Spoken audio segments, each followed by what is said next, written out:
အားလုံးပဲမင်္ဂလာပါကျွန်တော်အခုဒီငောင်းဖောက်ဆက်ပုံမှာ heavy အသုံးပြုခြင်းတဲ့ကိုရတော့ဗောနော်ဒီ DD မတ်တစိတ်ဒီ1050 watt ငောင်းဖောက်ဆက်လေးနဲ့မိတ်ဆက်ပေးပါပါဗျ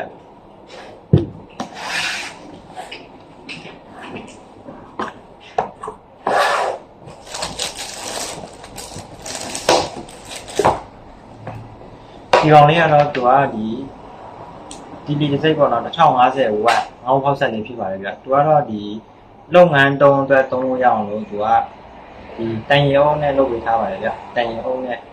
ပြီးတော့ဒီလက်ကင်ဆိုရင်လည်းသူတန်လက်ကင်လေးနဲ့လုပ်ပေးထားပါတယ်ဗျသူကတော့သူ့ကွန်ပစ္စည်းကတော့ကီးချောင်းရယ်လက်ကင်ရယ်ပေါ့ပြီးတော့သူကဒီအထိန်းပေါ့နော်အထိန်းတန်ချောင်းလေးပါမယ်ဗျ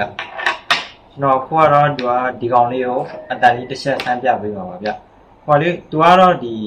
အဖောက်လဲပါတယ်အုပ်ဖောက်လဲပါတယ်ဗျရိုးတန်ဖောက်ရဲ့အုပ်ဖောက်ရဲ့တော့အုပ်ဖောက်ကကျတော့သူကနေချင်းပဲရပါတယ်ဗျဘာလို့လဲဆိုတော့သူကဒီအဓိကကျတော့တန်ဖောက်ဖို့အ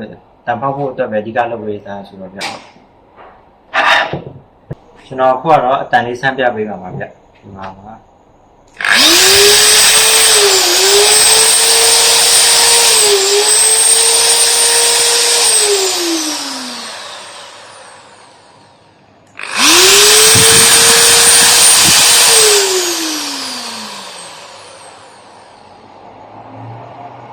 သူကတော့ဒီပညာပြောင်းတာတွေပါမယ်စပိအနည်းမြန်တွေတော့ပါပါမယ်ဗျ